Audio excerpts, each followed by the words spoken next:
Hello everyone, welcome back to our YouTube channel. In this video, we will discuss how to add an action to the button using PowerFX in Dynamic 365 CE. Now go back to our system.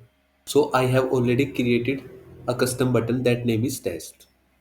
So when I click on this button, so this notification is shown on the top of the contact form.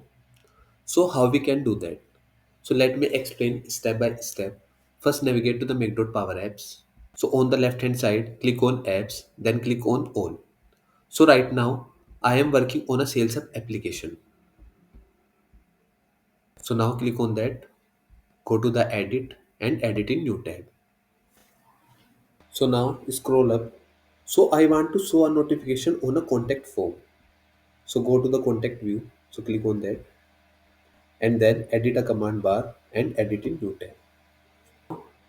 So from here you can choose a command bar to edit. So I want to edit a main form. So click on that and then click on edit. This custom button I have already created. So click on that. So you can choose action from here. If you want to run JavaScript, so you can choose it from here. So my scenario is run formula. So now I am selecting as run formula. So now give the formula here, notify.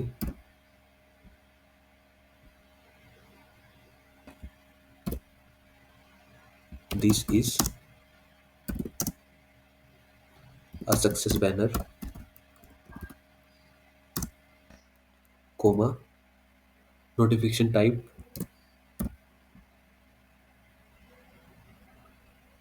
dot, success. Now bracket close. Now click on save and publish from here. Now go back to our contact form. So firstly refresh it.